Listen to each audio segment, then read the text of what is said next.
want just like my life story from the beginning?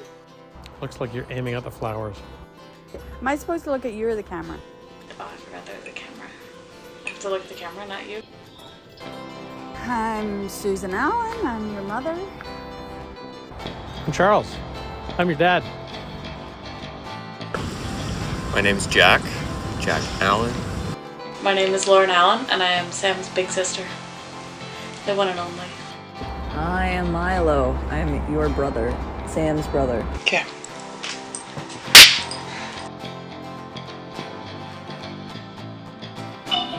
My mom spent nearly all of her life in Northern Ireland with her mom until my dad moved there from his hometown, Kitchener, Ontario, and they had their 2 Northern Irish kids, my brother Jack and my sister Lauren. They stayed in Northern Ireland for a few years until my dad got a job in Thailand, and after a couple years of that, moved back to my dad's home, Canada, where they adopted 2 huskies, Jasper and Monty, and had their 2 Canadian kids, my brother Milo, then me, the youngest. Nothing much has changed since then, other than a few lost family members and a few gained ones.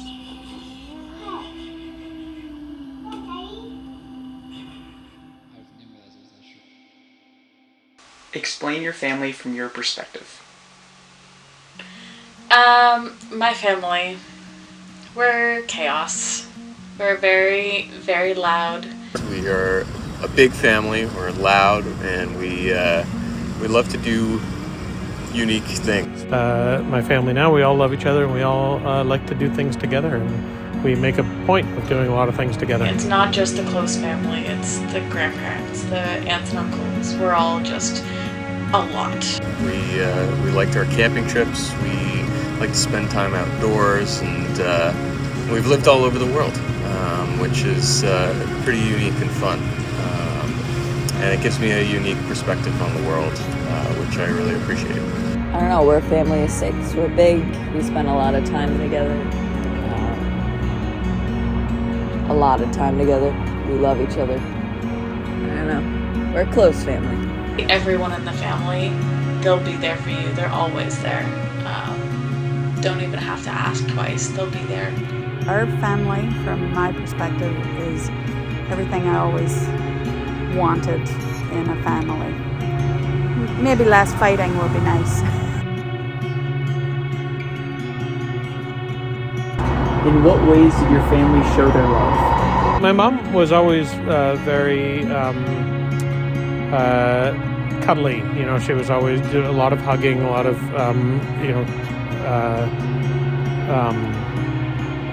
telling everybody and all the kids that she loved them. She used to joke with us about how we were each her favorite, but she'd say that to everybody.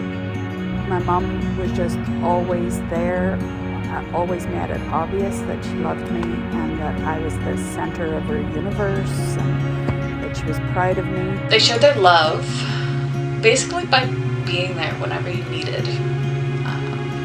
If you're having a bad day or something bad happened, you wouldn't really have to ask. They would just be there. They'd be there trying to distract you or spending time with you or doing things for you if you were sick and things like that. It was really more about the actions. My dad was less emotional, touchy-feely, but probably the ways that I saw the love most was when he was when he'd compliment or be thankful of something that I was doing, or be proud of something that I had done. Like when I graduated university, it was clear that he was proud that I graduated university. So Before they split up, I was daddy's girl.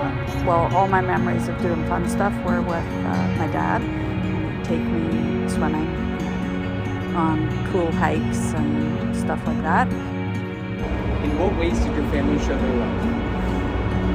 Quality time. Just a lot of quality time. Spending a lot of time together. Always getting each other gifts for Mother's Day, birthdays, Father's Day, anniversaries, Christmas.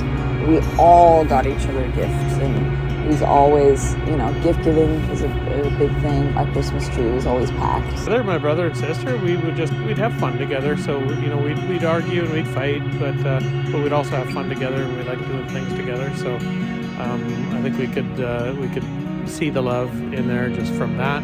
We never left the house without saying I love you, because you never know what might happen. You always say I love you before you say goodbye.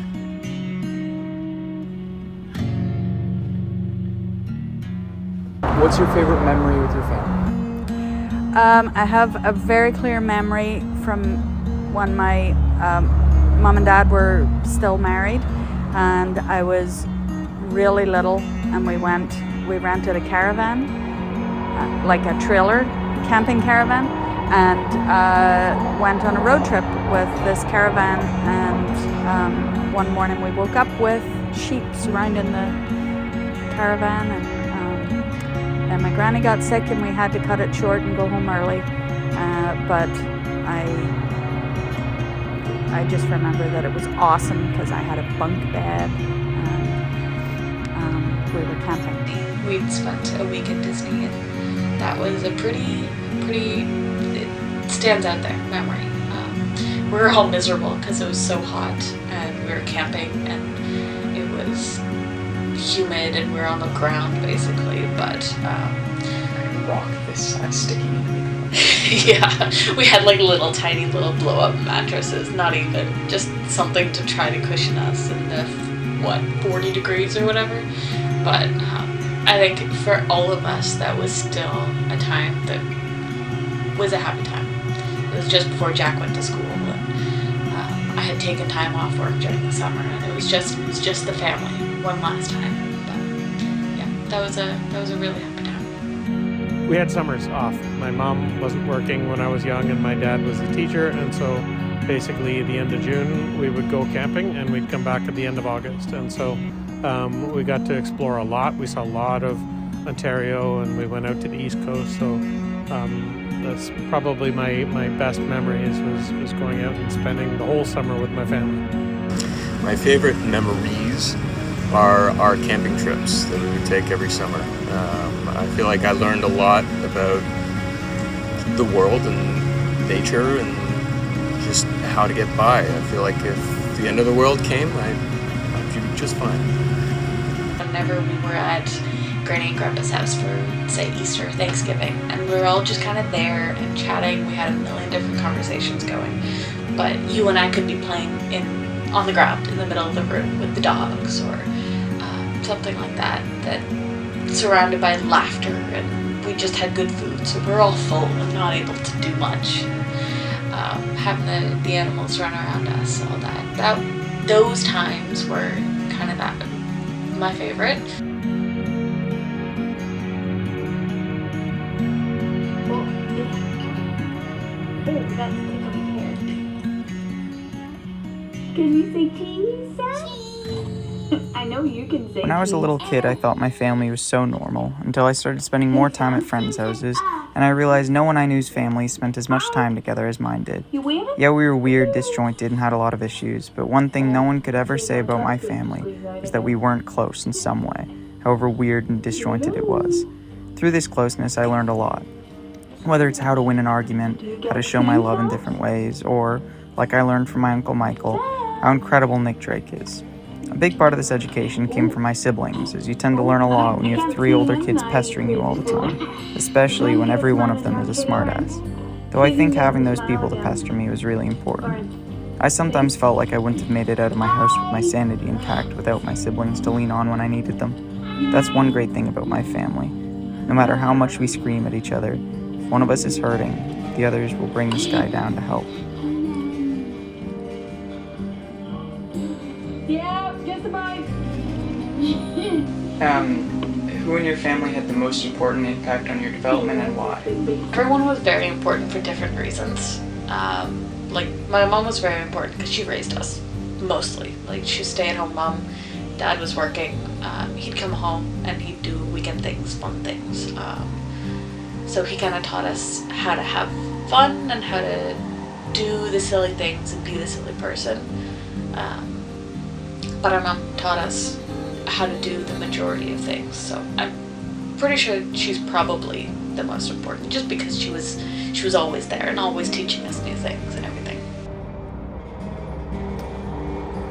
I would say maybe my dad, because from him I learned a lot. I learned how to think and consider options, and like problem-solving skills and stuff like that. I think I probably learned that from him more than anybody else in my family, and that's something that's carried me through my career. So it's had a big impact on my my personal and professional life. I think that because I spent a lot of time with my mom and my two sisters, I gained I became more in touch with my feminine side, but I also I learned how to be a man from someone that knows how to be a man without being a toxic man, if you know what I mean. I feel like I need to repeat that. I also had a father that was that didn't make me feel like I needed to be masculine, or I don't know how to. You know what I'm saying, but I don't know how to explain it. My granny was really there for me when I needed her to be at the hard times. And when my mum became ill when I was 17, Granny took on my guardianship and looking after me until I was old enough to be on my own. What did you learn most about from your family? So I grew up in Northern Ireland as the Troubles I was born as the Troubles were reaching their peak. I grew up in a place where everybody on the other side hated each other, and I was never taught to body, and that was really important. Just how to navigate the world in a way. I mean, if it weren't for you guys, I mean, a lot of people with who are only children and stuff, they have a harder time. They just grew up more alone, I guess, in a way. I was exposed to a lot, and I learned a lot at a young age, and that helped me be a more open and understanding person, and that's carried into my adult life, and it's something that people recognize and I appreciate. My brother and my sister, they always seem to have a lot of issues and more anxiety and stuff like that, but our minds work differently, and I think because of that made me better at understanding different people with different personalities and different ways of thinking, because my brother, my sister, and I, we all are very different in the way that we process things and the way that we react. And so I think I learned just growing up with them and being around them all the time how to deal with different people in different sort of situations. I was the oldest of four, and it wasn't necessarily hard, but I was in charge more often than I was not in charge. So it was a way to learn and grow very quickly. But I loved being the big brother of my three younger siblings, and I wouldn't change it. We learned how to do things. So I know how to cook, I know how to clean, I know how to do my laundry at a young age, I know how to budget, things like that. I learned how to be kind. I learned how to treat people with respect, and I learned the importance of family.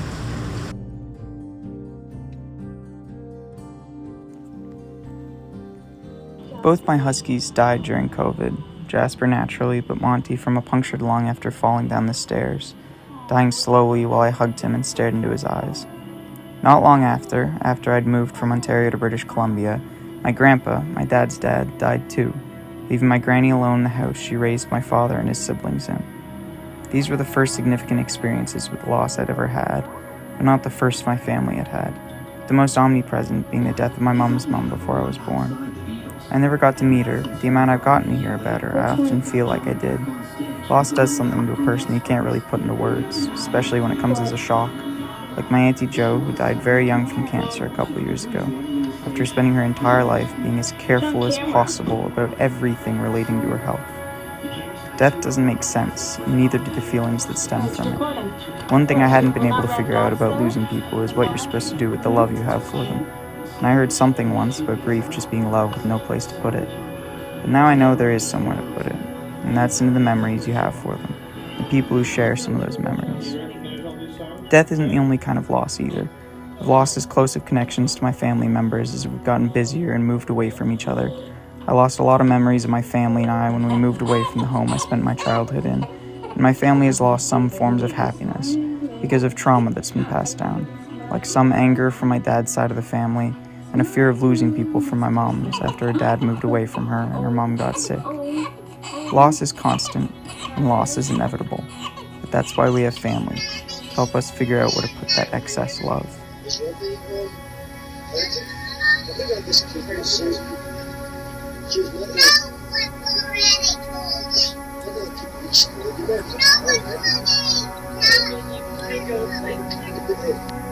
What kind of generational trauma was visible in your upbringing? The biggest thing that I can think of is with my mom and her family. The fact that her dad left her when she was young, her mom got sick when she was young. It was really just her and her granny. She had lots, like a million cousins that, I don't know, I was always jealous of, but she didn't really have the family, the big family, the family outings and things like that. So we grew up with a lot of that. I think her wanting the big family and trying to not repeat the same mistakes that her parents did impacted us in different ways. It's not necessarily trauma for us, but that generational trauma impacted the way that we grew up. Well, Mommy, she grew up in Northern Ireland, during the Troubles. So I feel like she's pretty troubled from that. You could feel that she was trying to break that trauma and make it more of a good family thing. My grandfather was an alcoholic, and he had taken his own life around the same time I was born as well. So while it hadn't really settled into being generational trauma yet, my mum was one of 14, and they all had a lot of trauma that they carried from seeing their dad.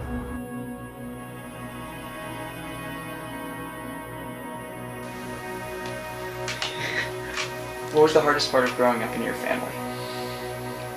I think the hardest part about growing up with my family is a big part of it was just me and who I am as a person and who I was as a kid. Autistic, ADHD, probably. Never got diagnosed. Parents tried when I was a kid. I tried when I was older. All the doctors said I was fine in school, I was fine in public, so I just needed more discipline growing up, is what the doctors told my parents. So that's what they did.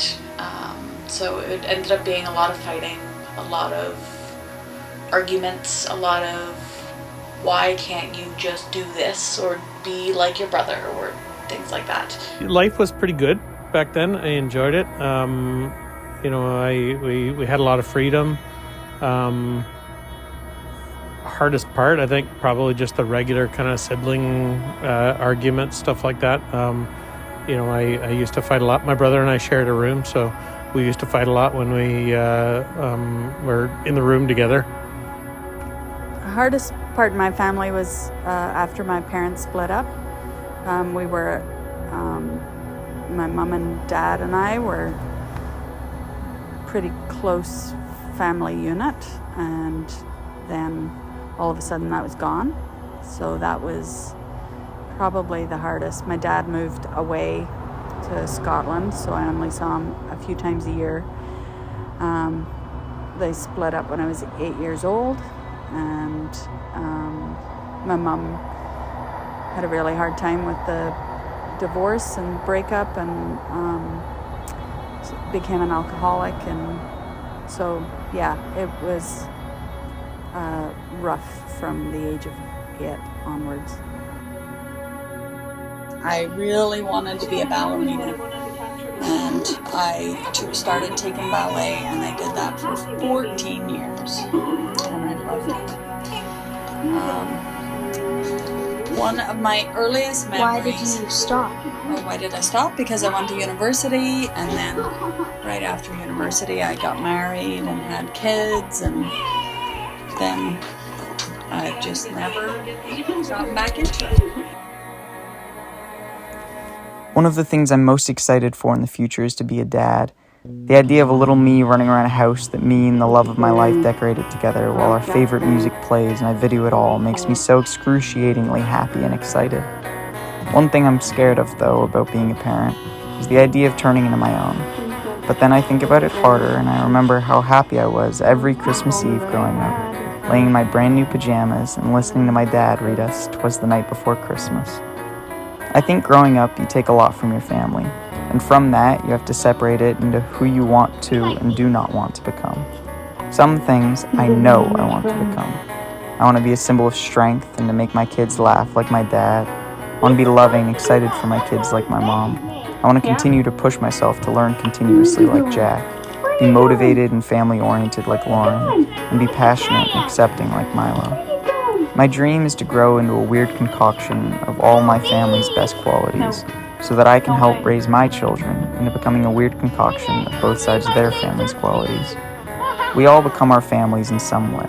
The hard part is becoming the parts of them we want to be.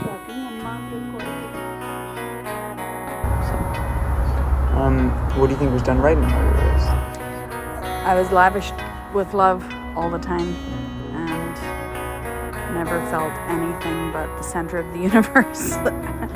I also think that was wrong because I didn't know there was any other way, and I still expect my way is the way we should do everything. Lots of love in the house, and rules. I think it's good to set rules and boundaries so that everybody sort of knows what's expected. The big thing that I think was done right was the fact that we had rules and it was strict. The cost of everything was always really big in my family. Everything we had to pay attention to how much we were spending on things, and always looking for the best deals, the best prices. We didn't do a lot. I think that was something that sort of stuck with me all my life, was always thinking about the cost of everything and always trying to understand that okay, we can't afford to do everything. We need to limit what we're doing and how we're spending the money. I never felt like we were poor, but we never really had a whole lot of extra money to do stuff or go places. I was given boundaries and disciplined and everything when I needed to be, and shown love all the time. Just a lot of love.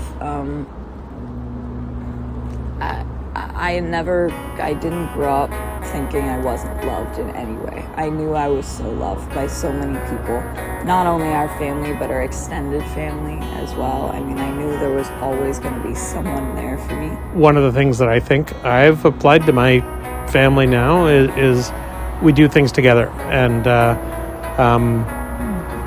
there's no option, there's no choice, especially when people are younger. It's no, this is what we're doing as a family. And so that's what my upbringing was like. If there was something planned, I just followed the plans. So they definitely taught us how to be good adults.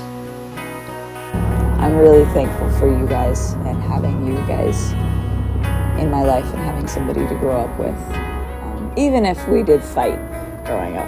What would you change about how you were raised?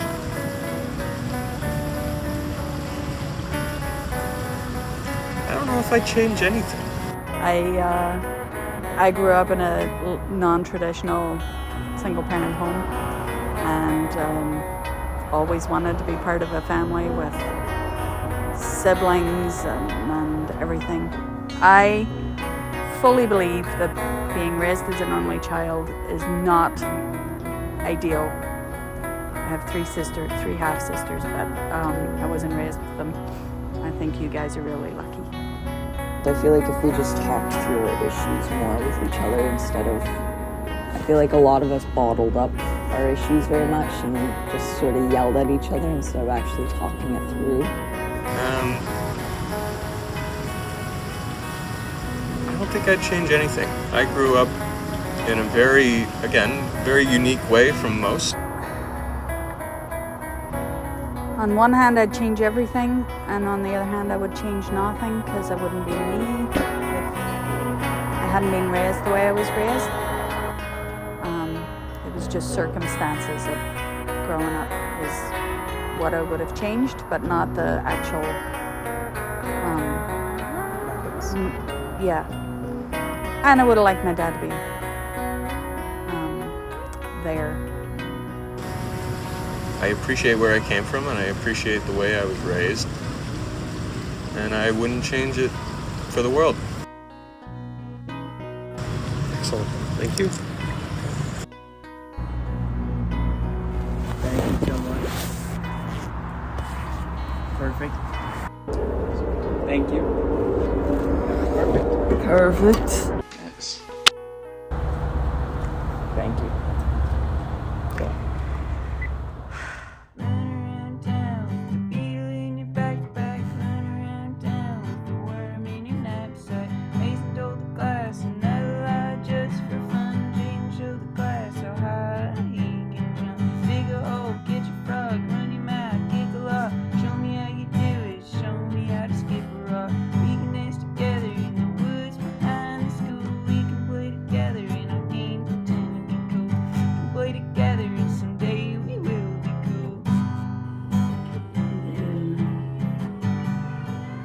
Yes, you can. Look at being done.